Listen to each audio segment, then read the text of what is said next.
was a scrawny, not yet developed high school freshman who had some unearned social capital come my way in the form of my older brother was dating this gorgeous, really cool, super pretty and nice to everyone kind of popular girl, and her name was Tiffany.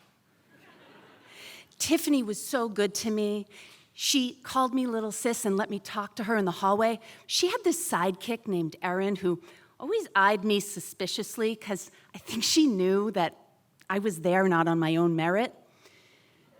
So I'm walking down the A-wing hallway in my high school, and the bell has rung, and I am panicked, and it's not because I'm late for class. It's because I have to walk by the rats. In my high school, the rats were this group of senior guys who scared the crap out of me. They wore leather jackets. They wore work boots that were aggressively untied. They smoked, and they were perpetually unenrolled in classes. And they hung out where A-wing and B-wing intersected, and I had to pass them alone. But just then, Tiffany comes out, flying out of B-wing, down A-wing, because she's late for class. And I think to myself, what luck! I can peacock my social standing with Tiffany right in front of the rats. So I say, hi, Tiffany. And now I'm right next to the rats, and she never hears me.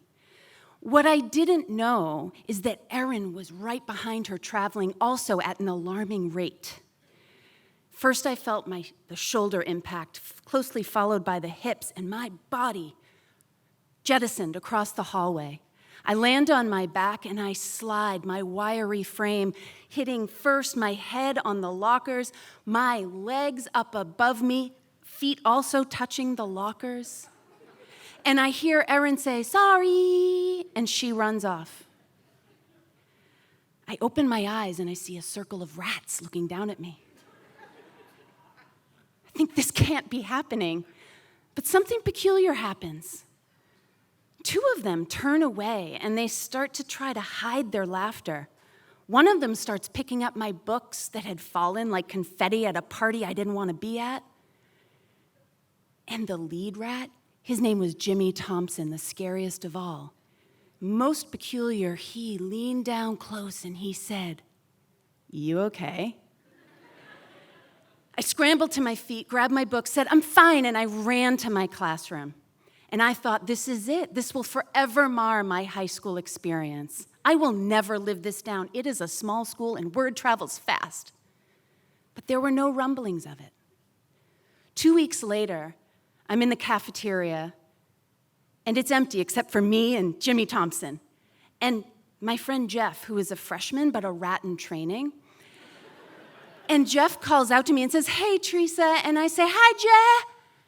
But before I can get to the F in Jeff, my right foot lands squarely on a banana peel. And my arms go out and I say, "Oh." And I regain my composure and I somehow don't fall. And Jimmy Thompson looks at me, cocks his head to the side and says, "Aren't you the same one who..."